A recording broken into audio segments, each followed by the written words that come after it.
You know, we all know Batman's gadgets are incredibly cool, but there's so much more than just toys. Today, we're going to dive deep into how his entire arsenal, from the simplest batarang to the Batcomputer, is really a direct extension of his character, his philosophy, and the very core of what makes him Batman.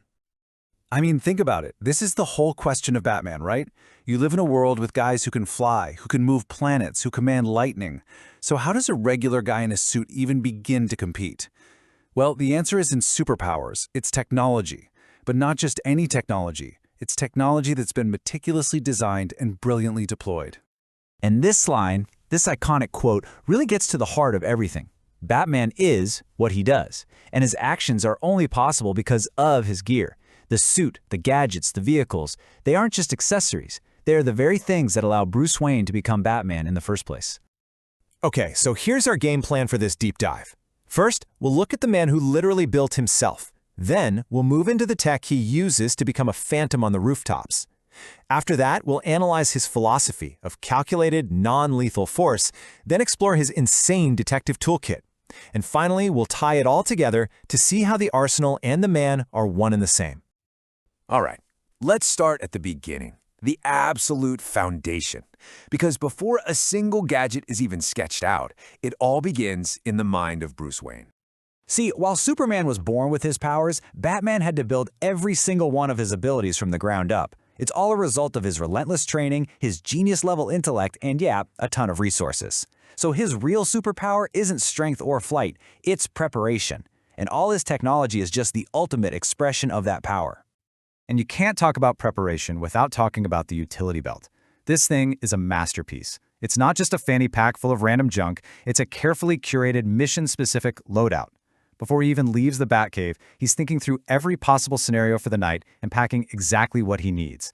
This belt is his personal mantra, always be prepared, made into a physical object. So, he's got the brains and the plan, but how does that actually translate to the streets of Gotham? How does he become this ghost that criminals are terrified of? Well, it's all about mastering the urban jungle with tech that's designed for two things: terror and movement. Gotham City is just this vertical maze of steel and concrete, right? For a vigilante who can't fly, that's a huge tactical problem. So Batman's solution is a whole suite of gadgets designed for one specific purpose: moving silently and rapidly across the city's rooftops. The absolute cornerstone of that system is, of course, the grapnel gun. And let's be clear, this is way more than just a rope launcher. It has to be dead silent, incredibly fast, and strong enough to yank a man in full-body armor hundreds of feet into the air in just a few seconds. This one tool turns the city's architecture from a massive obstacle into his own personal playground. But it all works together, you know? It's a system. The grapnel gun gets him up to the rooftops, but it's the cape that lets him descend like a phantom. It's made of this incredible memory cloth that can go rigid, letting him glide silently. You pair that with smoke pellets for misdirection and sonic emitters to confuse his enemies, he doesn't just show up to a crime scene, he materializes out of the shadows. It is pure psychological warfare. Okay, so he can move like a ghost, but what happens when he actually has to fight? This is where his technology gets really fascinating, because it reflects his deepest, most important conviction, his absolute refusal to kill. This comparison really says it all. You look at traditional weapons, they're all about lethal, often imprecise force. Batman's gadgets are engineered for the exact opposite. Every single tool is about controlled, precise, and completely non-lethal subdual. They're all designed to incapacitate, never to kill. It's a fundamental difference in philosophy. And the most iconic example of this has to be the batarang. It's the perfect symbol of his entire philosophy. Yeah, it has the intimidating shape of a bat, but it's fundamentally a tool of precision. It's for knocking a gun out of a criminal's hand from 50 feet away, or for cutting a rope, or just creating a distraction so he can get the upper hand. And because he's Batman, of course he doesn't just have one type of batarang. He has one for basically every occasion, which again just hammers home that incredible preparedness. Need to overload a circuit? He's got an electric batarang. Need to scout around a corner? Remote-controlled batarang. Each one is a specific answer to a potential problem, all built within that non-lethal framework. But Batman is so much more than a ninja and a brawler. At his absolute core, he is the world's greatest detective. And for that part of the job, he needs a completely different set of tools. His approach to a crime scene is as methodical as a military operation, and technology is baked into every single step.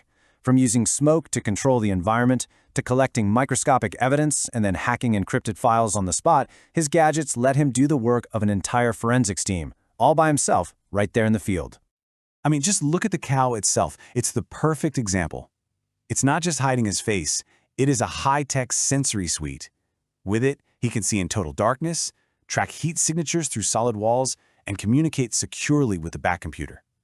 So his mask doesn't just hide his identity, it actually enhances his perception and turns him into a walking, talking crime lab.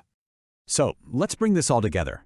What do all these incredible gadgets, from the batarang to the Bat computer, what do they really tell us about the man himself? It all really comes down to this. His core character traits are literally built into his gear. His genius intellect? You see it in his advanced detective tools. His iron-willed discipline? That's the entire reason his combat arsenal is non-lethal. And his obsession with preparation is perfectly symbolized by that ever-ready utility belt. You see, you really can't separate the man from the machine here. Batman's technology isn't just an accessory he puts on. It's the physical embodiment of his mind, his training, and his unbreakable will. The suit is the armor for his mission, and every single gadget is a weapon forged by his own personal philosophy. Which of course leaves us with one final fascinating question.